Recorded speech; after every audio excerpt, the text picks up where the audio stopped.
ಇಂದೇ ಡೌನ್ಲೋಡ್ ಮಾಡಿ ಮತ್ತು ನಿಮ್ಮ ನೆಚ್ಚಿನ ಶೋಗಳನ್ನು ಆನಂದಿಸಿ. ಶ್ರೀಹರಿ, ಏನು ಸಂತೋಷವಾದ ಸಮಾಚಾರ ತಂದಿರೋ ಹಾಗೆ ಕಾಣಿಸ್ತಾ ಇದೆ. ಹೌದು ಗುರುಗಳೇ, ನಮ್ಮ ತಂದೆಯವರು ಮತ್ತೆ ಗೋವಿಂದಾಚಾರ್ಯರು ಹೊರಗಡೆ ಗುಟ್ಟಾಗಿ ಏನೋ ಮಾತಾಡ್ಕೊತಾ ಇದ್ರು. ಗುರುಗಳೇ, ಅದೇನೆಂದರೆ ಭೋಗೇಂದ್ರನಿಗೆ ಮಠದಲ್ಲಿ ಕೆಲಸ ಕೊಟ್ಟಾಗಿನಿಂದ ಅವನ ತಂದೆ ಗಜೇಂದ್ರ ತನ್ನ ಸ್ವಂತ ಕೆಲಸಗಳಿಗಿಂತ ಹೆಚ್ಚೆಚ್ಚು ಮಠದ ಸೇವೆಯಲ್ಲಿ ತೊಡಗಿಸ್ಕೊಳ್ತಾ ಇದ್ದಾನೆ. ಬಹಳ ಸಂತೋಷದ ವಿಷಯ. ಹೌದು ಗುರುಗಳೇ, ಇತ್ತೀಚೆಗೆ ನಮ್ಮಪ್ಪ ಹೆಚ್ಚೆಚ್ಚಾಗಿ ಮಠದ ಕಡೆ ಬರ್ತಾ ಇದ್ದಾರೆ. ಅದ್ಯಾಕೆ ಅಂದರೆ ನಾನು ಇದ್ದೀನಲ್ವಾ, ನಾನೇ ಹೇಳ್ತೀನಿ.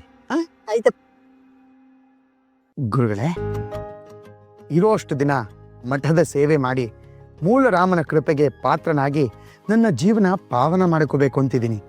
ಇದೇ ನನ್ನ ಮಹದಾಸೆ. ಭೋಗೇಂದ್ರ, ಇದೇ ಅಲ್ವೇ ನಿನ್ನ ತಂದೆ ಹೇಳಬೇಕು ಅಂದ್ಕೊಂಡಿದ್ದನ್ನ ನೀನು ಹೇಳಬೇಕು ಅಂದ್ಕೊಂಡಿದ್ದು? ಗುರುಗಳೇ, ಅದು ಗುರುಗಳೇ ಗುರುಗಳೇ, ಪಾಪ ನಮ್ಮ ಗಜೇಂದ್ರಾಚಾರ್ಯ ತಾನು ಮಠಕ್ಕೆ ಮಾಡಬೇಕು ಅಂದ್ಕೊಂಡಿರೋ ಸೇವೆ ಬಗ್ಗೆ ತನ್ನ ಮಗನ ಬಳಿಯೂ ಹೇಳ್ಕೊಂಡಿಲ್ಲ. ಯಾವುದೇ ಫಲಾಪೇಕ್ಷೆ ಇಲ್ಲದೆ ಊರೂರು ಸುತ್ತಾ ಇದ್ದಾನೆ. ಮಠದ ಕೀರ್ತಿ ಎಲ್ಲೆಡೆ ಹಬ್ಬಬೇಕು ಅನ್ನೋದೇ ಈತನ ಆಶಯ. ಒಳ್ಳೆಯದಾಗಿ. ಒಂದು ಸಂತೋಷದ ವಿಷಯನೂ ತಂದಿದ್ದಾರೆ. ಏನದು? ಗಜೇಂದ್ರ, ನೀನೇ ಹೇಳಪ್ಪ. ಗುರುಗಳೇ, ಎಲ್ಲಿ ಹೋದ್ರೂ ಶ್ರೀಮಠದ್ದೇ ಸುದ್ದಿ. ಇಬ್ಬರು ಗುರುಗಳ ಗುಣಗಾನ ಕೇಳಿ ಕೇಳಿ ನನ್ನ ಕಿವಿಗಳು ಪಾವನವಾದವು. ನನಗೆ ತಿಳಿದಿರೋ ಒಬ್ಬ ವೃದ್ಧೆ ಬಹಳ ಶ್ರೀಮಂತೆ. ಅವಳ ಆಸ್ತಿಗೆ ಯಾರೂ ವಾರಸ್ದಾರರಿಲ್ಲ. ತನ್ನ ಆಸ್ತಿಯನ್ನೆಲ್ಲ ಮಠಕ್ಕೆ ದಾನ ಮಾಡಬೇಕು ಅಂತ ಆಕೆ ತುದಿಗಾಲಲ್ಲಿ ನಿಂತಿದ್ದಾಳೆ. ಹೌದಾ? ಈ ವಿಷಯ ನನಗೆ ಹೇಳಲೇ ಇಲ್ಲ.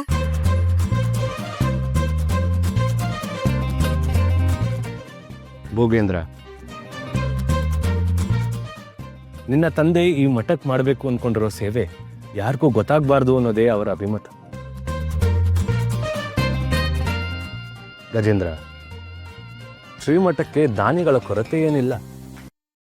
ಮೂಲರಾಮ ಉಳ್ಳವರಿಂದ ಕೊಡಿಸ್ತಾನೆ.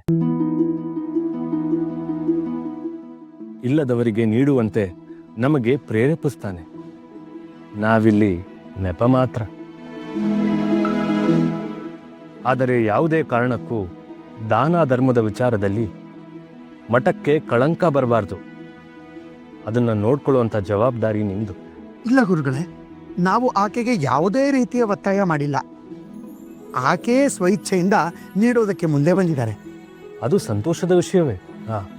ಗೋವಿಂದಾಚಾರ್ಯರೇ ಮಠಕ್ಕೆ ಬರುವ ದಾನದ ವಿಚಾರದಲ್ಲಾಗಲಿ ಬರಬೇಕಾದ ದೇಣಿಗೆಯ ವಿಚಾರದಲ್ಲಾಗಲಿ ಒತ್ತಾಯವಾಗಿ ವಸೂಲಿ ಮಾಡಬಾರ್ದು. ಅವರ ಕಷ್ಟ ಸುಖಗಳನ್ನು ನೋಡಿಕೊಂಡು ದೇಣಿಗೆ ಪಡಿಬೇಕು. ಆ ಬಗ್ಗೆ ನಾನು ತುಂಬ ಎಚ್ಚರಿಕೆ ವಹಿಸ್ತೀನಿ ಗುರುಗಳೇ. ಹೌದು ಗುರುಗಳೇ, ನಾನು ಕೂಡ ಬಹಳ ಎಚ್ಚರಿಕೆಯಿಂದ ಎಲ್ಲವನ್ನ ನಿಭಾಯಿಸ್ತಾ ಇದ್ದೀನಿ. ಆದರೆ ದಾನದ ವಿಷಯದಲ್ಲಿ ಆಕೆಗೆ ಕೆಲವು ಷರತ್ತುಗಳಿವೆ. ಗಜೇಂದ್ರಾಚಾರ್ಯರೇ, ಆಕೆ ವೃದ್ಧೆ ಅಂತೀರಿ. ತುಂಬ ವಯಸ್ಸಾದಾಗ ತೆಗೆದುಕೊಳ್ಳುವಂತಹ ತೀರ್ಮಾನಗಳು ಕೆಲವೊಮ್ಮೆ ಸರಿ ಇರೋದಿಲ್ಲ. ಮಠಕ್ಕೆ ದಾನ ಮಾಡಿದ ಮೇಲೆ ಆಕೆಯ ಜೀವನ ಹೇಗೆ?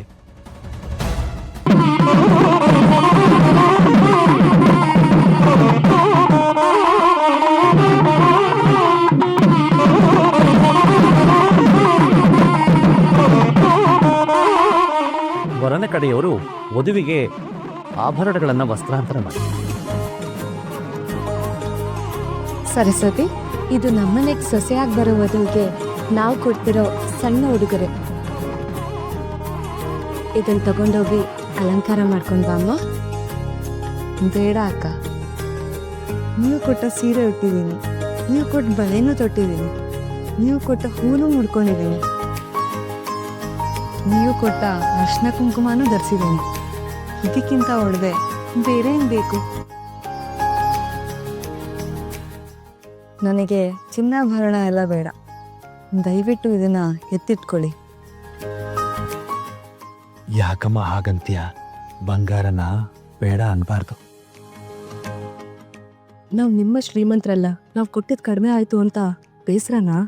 ಅಥವಾ ನಿಮ್ ತಂದೆಯವರು ಕೊಡ್ತೀನಿ ಅನ್ನೋ ಚಿನ್ನನ ಕೊಡ್ಲಿಲ್ಲ, ಅದಕ್ಕೆ ನನ್ನ ಹತ್ರ ತಗೊಳ್ಳೋದಕ್ಕೆ ಸಂಕೋಚವೇ?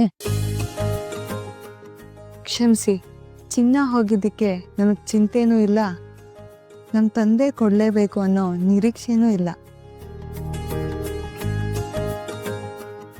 ನೀವು ಕಡಿಮೆ ಕೊಟ್ಟಿದ್ದೀರೋ ಅನ್ನೋ ಅತೃಪ್ತಿ ಅಂತೂ ಇಲ್ಲವೇ ಇಲ್ಲ. ನನಗೆ ಚಿನ್ನದ ಮೇಲೆ ಯಾವ ಆಸಕ್ತಿಯೂ ಇಲ್ಲ.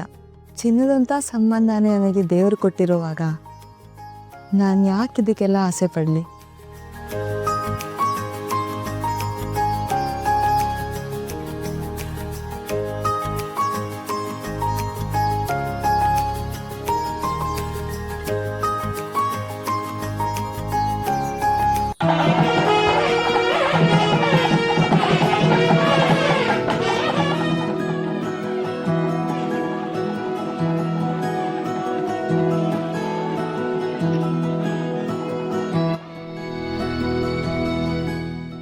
ನಿನ್ನಂಥ ಸಾಧ್ವಿ ನನ್ನ ಮಗನ ಕೈ ಹಿಡಿಬೇಕು ಅಂತಾನೆ ಎಷ್ಟೇ ಅಡೆತಡೆಗಳು ಬಂದ್ರು ಅದೆಲ್ಲದನ್ನು ನಿವಾರಿಸಿ ಇಬ್ರು ಒಂದ್ಗೂಡ್ಸೋದಿಕ್ಕೆ ನಾನು ಬಂದು ನಿಂತ್ಕೊಂಡೆ.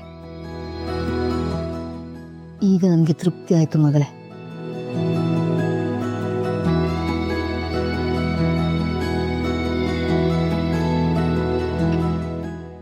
ವಧುವಿಗೆ ಇಬ್ಬರು ಸುಮಂಗಲಿಯರು ಆರತಿಯನ್ನು ಮಾಡಿ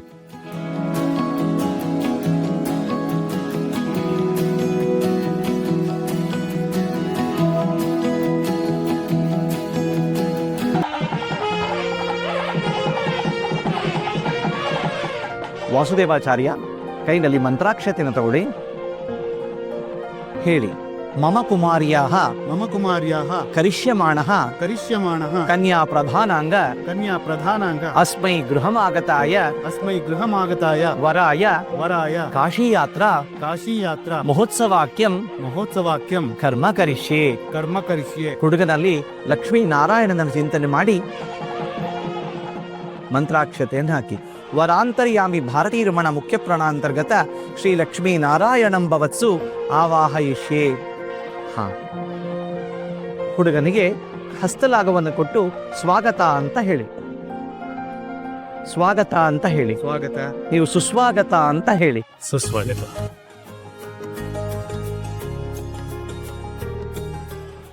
ಅಮ್ಮ, ನೀವು ತಮಗೆ ಕೈನಲ್ಲಿ ಇಟ್ಕೊಳ್ಳಿ. ವಾಸುದೇವಾಚಾರ್ಯರೇ, ಹುಡುಗನಿಗೆ ಪಾದ ಪ್ರಕ್ಷಾಳನೆ ಮಾಡಬಹುದಲ್ವೇ? ವೆಂಕಟನಾಥ, ನಿನ್ನ ಪಾದಗಳನ್ನು ಆ ತಟ್ಟೆ ಒಳಗಿಡಪ್ಪ. ವಾಸುದೇವಾಚಾರ್ಯರೇ,